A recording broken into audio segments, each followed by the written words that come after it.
Break के बाद आपका स्वागत है। चलिए अब देखते हैं 5 मिनट में 25 खबरें।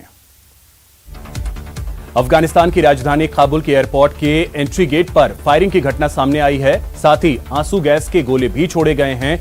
अभी यह साफ नहीं हो सका है कि गोलियां किसने चलाई। काबुल एयरपोर्ट पर ISIS के आत्मघाती हमले के बाद अमेरिका ने भी जबरदस्त जवाबी कार्रवाई की है। ड्रोन के जरिए एयर स्ट्राइक कर अमेरिकी सेना ने कई ISIS के आतंकियों पर वार किया। हमले में उन्होंने ISIS के मास्टरमाइंड को मार गिराया। प्रधानमंत्री मोदी ने जलियांवाला बाग स्मारक राष्ट्र को समर्पित कर दिया है। आजादी के शहीदों को श्रद्धांजलि देते हुए मोदी ने कहा कि वीर बहादुरों की वजह से आज हम आजादी का अमृत महोत्सव मना पा रहे हैं। प्रधानमंत्री जनधन योजना के 7 साल पूरे होने पर पीएम मोदी ने ट्वीट कर कहा कि इस पहल ने भारत के विकास की गति ही बदल दी है। इस स्कीम को 2014 में शुरू किया गया था। राहुल गांधी ने केंद्र सरकार और बीजेपी पर निशाना साधा है। कांग्रेस के पूर्व अध्यक्ष राहुल गांधी ने ट्वीट कर कहा कि बीजेपी की आय 50% बढ़ गई और आपकी। भतीजे अभिषेक बैनर्जी को ईडी के समन के बाद सीएम ममता ने केंद्र पर प्रहार किया है। ममता बनर्जी ने कहा कि बीजेपी जब राजनीति में मुकाबला नहीं कर पाती है तो एजेंसियों का इस्तेमाल करती है। पंजाब कांग्रेस में मची कलह के बीच राज्य के प्रभारी हरीश रावत ने राहुल गांधी से मुलाकात की। हरीश रावत ने पूरे मामले को लेकर राहुल गांधी को रिपोर्ट सौंप दी है। बैठक के बाद हरीश रावत ने कहा कि राहुल गांधी को हालात से अवगत करा दिया है। उत्तर प्रदेश में विधानसभा चुनाव से पहले योगी मंत्रिमंडल का विस्तार हो सकता है। सूत्रों के मुताबिक जितिन प्रसाद और संजय निषाद को मंत्री बनाया जा सकता है। मुख्तार अंसारी के बड़े भाई सिबगतुल्ला अंसारी आज समाजवादी पार्टी में शामिल हो गए। सपा प्रमुख की मौजूदगी में उन्होंने पार्टी की प्राथमिक सदस्यता ली।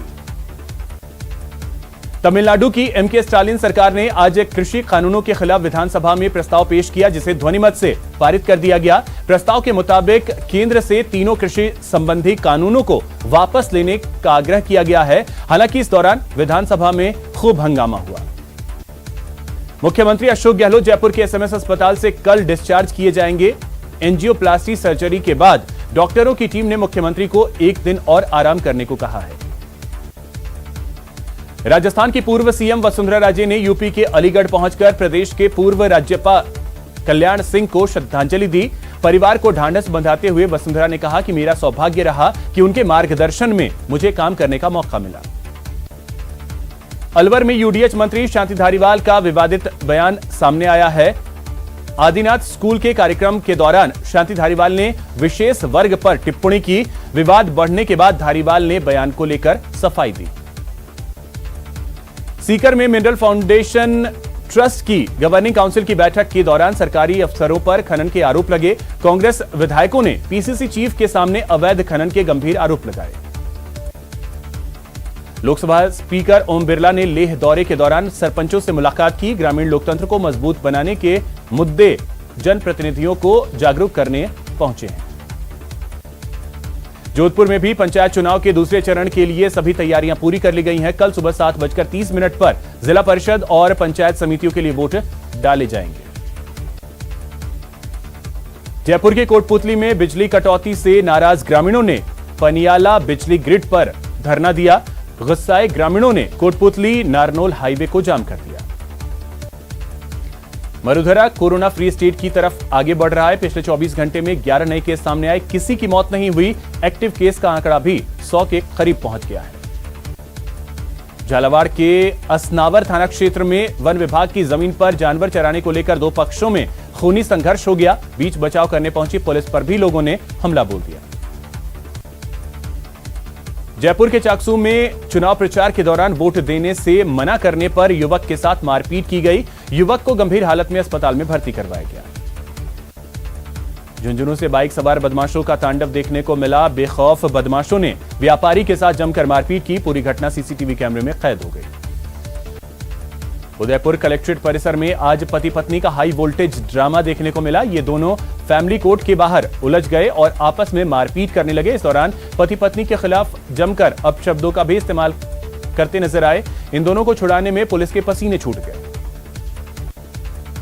चित्तौड़गढ़ के सदर थाना इलाके में एक बार फिर शराबियों के बीच हुड़दंग देखने को मिला। प्रताप पार्क के पास 3 शराबी सड़क पर उत्पात मचाते नजर आए। लीड्स टेस्ट में टीम इंडिया को करारी हार का सामना करना पड़ा है। इंग्लैंड के 432 रनों के जवाब में भारतीय टीम 278 रनों पर सिमट गई। इंग्लैंड की ओर से ऑली रॉबिन्सन ने सबसे ज्यादा 5 विकेट लिए। इंग्लैंड में यह सीरीज फिलहाल 1-1 से बराबरी पर है। पैरालंपिक में भारत ने इतिहास रच दिया है। टेबल टेनिस के फाइनल में भाविना पटेल पहुंच गई हैं। सेमीफाइनल में चीन की मियाओ झांग को भाविना ने 3-2 से हराया।